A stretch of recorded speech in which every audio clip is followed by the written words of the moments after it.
हम सबके ज़िंदगी में फेलियर या असफलता कभी ना कभी तो आती ही है ना? और जब आती है तो लगता है कि बस सब खत्म हो गया। एक ऐसी दीवार जिसे पार करना नामुमकिन है। लेकिन क्या हो अगर ये अंत नहीं बल्कि एक नई शुरुआत हो? आज हम एक ऐसी ही कहानी में उतरने वाले हैं जो असफलता को देखने का हमारा नज़रिया शायद हमेशा के लिए बदल दे। तो चलिए इसी बड़े सवाल से शुरू करते हैं। वो सवाल जो हम सबके दिमाग में घूमता है, क्या फेल होना सच में एंड ऑफ द रोड है? या क्या ये सिर्फ एक मोड़ है, एक इशारा कि शायद रास्ता बदलना है? तो कहानी शुरू होती है रोहन से। अब ये रोहन कोई जीनियस नहीं था, एक बिल्कुल आम सा स्टूडेंट था। हाँ, मेहनती जरूर था, पर कुछ सब्जेक्ट्स थे जैसे मैथ्स और साइंस जो उसके लिए किसी पहाड़ से कम नहीं थे। मतलब हर दिन एक नई जंग। और ये लड़ाई सिर्फ किताबों तक ही नहीं थी। जरा सोचिए, हर एग्जाम के बाद जब रिजल्ट आता होगा तो उसका कॉन्फिडेंस कैसे चकनाचूर होता होगा। ऊपर से चारों तरफ से ताने, बेटा और मेहनत करो, देखो पड़ोस वाले लड़के के कितने अच्छे नंबर आए हैं। ये जो लगातार कंपैरिजन होता है ना, और ये जो प्रेशर होता है, ये उसे अंदर ही अंदर खोखला कर रहा था। और फिर आया वो साल जो कई स्टूडेंट्स की जिंदगी में एक बहुत बड़ा टर्निंग पॉइंट होता है, क्लास 10th। और यहीं से कहानी में एक ऐसा ट्विस्ट आने वाला था जिसके बारे में किसी ने सोचा भी नहीं था। रिजल्ट्स आए और रोहन मैथ्स में फेल हो गया। बस उस एक पल में ऐसा लगा जैसे दुनिया ही खत्म हो गई हो। वो सारी रातें जो जागकर पढ़ाई की थी, वो सारी मेहनत, सब पर पानी फिर गया।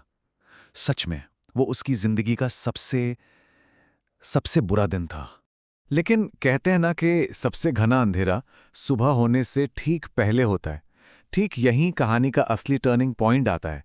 जब सारी उम्मीदें खत्म हो चुकी थीं, उसी निराशा के पल में रोहन ने एक फैसला लिया। एक छोटा सा फैसला जिसने आगे चलकर सब कुछ बदल दिया। उसने तय किया कि वो गिव अप नहीं करेगा। अब देखिए, ये फैसला करना कि मैं हार नहीं मानूंगा एक बात है, पर असल में उस पर टिके रहना वो बिल्कुल दूसरी। तो सवाल यह था कि रोहन अब करेगा क्या?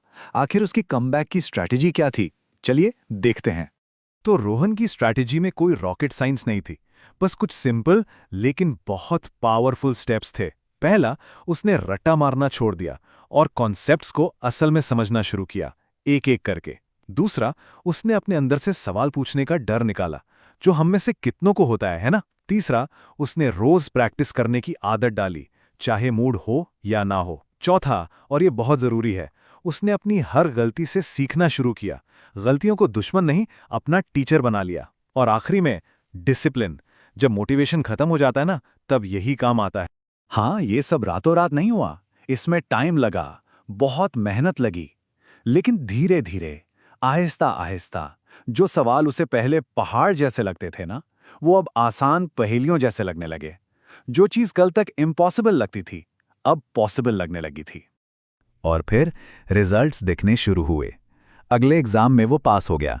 मार्क्स बहुत ज्यादा नहीं थे, पर उस दिन जो सेल्फ रिस्पेक्ट वापस आई वो किसी भी नंबर से बड़ी थी। और फिर क्लास 12th आते आते वो स्कूल के अच्छे स्टूडेंट्स में गिना जाने लगा। सोचिए, और कहानी यहाँ खत्म नहीं हुई। स्कूल के बाद उसने एक टफ कॉम्पिटिटिव एग्जाम भी क्लियर किया और एक बढ़िया कॉलेज में एडमिशन लिया। मतलब जो लोग कल तक उसकी कमियां गिनाते थे, आज उसकी मिसाल दे रहे थे। तो सवाल यह है कि रोहन की इस सक्सेस का सीक्रेट क्या था? क्या वो रातों रात कोई जीनियस बन गया था? नहीं, बिल्कुल नहीं। उसकी कहानी यही तो सिखाती है कि सक्सेस टैलेंट की मोहताज नहीं होती। उसकी जीत की पूरी इमारत सिर्फ 2 पिलर्स पर खड़ी थी, लगातार की गई मेहनत और पेशेंस। असल में रोहन की कहानी फेलियर शब्द की परिभाषा ही बदल देती है। यह हमें दिखाती है कि फेलियर कोई फुल स्टॉप नहीं है, ये तो बस एक कॉमा है, सफलता के रास्ते पर एक जरूरी स्टॉपेज, जहां हम सीखते हैं और फिर और मजबूत होकर आगे बढ़ते हैं। और अगर इस पूरी कहानी का एक निचोड़ निकालना हो तो वो बस इतना सा है, असली विनर वो नहीं होता जो कभी गिरता ही नहीं। असली विनर तो वो होता है जो हर बार गिरकर दोबारा खड़ा होने की हिम्मत रखता है, जो बस हार मानने से इनकार कर देता है। यही रोहन की पूरी जर्नी का सबसे बड़ा लेसन है। तो आज इस कहानी को यहीं खत्म करते हैं, पर एक सवाल के साथ। कभी शांति से सोचिएगा कि हमारी जिंदगी की जो सबसे बड़ी नाकामी रही है, उसने हमें अपने बारे में क्या सिखाया है। हो सकता है जवाब हमें हैरान कर दे।